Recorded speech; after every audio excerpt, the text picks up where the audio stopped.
સુરતના ઉધના ખાતે નવનિર્મિત એસટી ડેપો વર્કશોપનું લોકાર્પણ કરતા વાહન વ્યવહાર ગૃહ રાજ્યમંત્રી હર્ષ સંઘવી। સુરતના ઉધના ખાતે રૂપિયા 4.72 કરોડના ખર્ચે સુરત એસટી વિભાગ દ્વારા નવનિર્મિત આરસીસી ફ્રેમ સ્ટ્રક્ચરવાળા સુવિધાયુક્ત ડેપો વર્કશોપનું વાહન વ્યવહાર ગૃહ રાજ્યમંત્રી હર્ષ સંઘવીના હસ્તે લોકાર્પણ કરાયું। આ પ્રસંગે વાહન વ્યવહાર રાજ્યમંત્રીએ જણાવ્યું છે કે છેલ્લા 2 વર્ષમાં ગુજરાતમાં હજારોની સંખ્યામાં નવી બસો જાહેર પરિવહન સેવા માટે શરૂ કરવામાં આવી છે।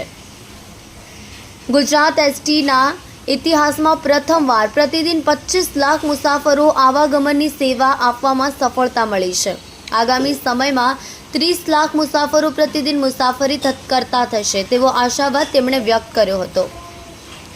સુરતમાં નવા ડેપો વર્કશોપ સ્થાનિક બસો માટે ખૂબ ફાયદાકારક નીવડશે એમ જણાવી વધુમાં તેમણે કહ્યું હતું કે મુખ્યમંત્રીના માર્ગદર્શન હેઠળ 2 દિવસ અગાઉ નવી 20 હાઈટેક વોલ્વો બસોની શરૂઆત કરવામાં આવી છે, જેમાં સુરતને 8, રાજકોટને 8 અને વડોદરાને 4 બસો ફાળવવામાં આવી છે।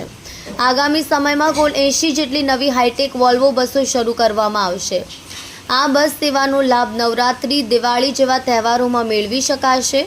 મુસાફરોની સુરક્ષા માટે સબમરીનમાં જે ટેકનોલોજીનો ઉપયોગ થાય છે તેનો આ હાઈટેક વોલ્વો બસમાં ઉપયોગ કરાયો છે, જેથી મુસાફરી આનંદદાયક અને અત્યંત સુરક્ષિત બની રહેશે। સુવિધાયુક્ત નવીન વર્કશોપમાં tyre room, mechanical rest room, oil room, store room, water room, electric room, record room, depot manager cabin, admin office, class 1-2 rest room, dormitory અને શૌચાલય, હેન્ડીકેપ શૌચાલય જેવી સુવિધાઓ ઊભી કરાઈ છે।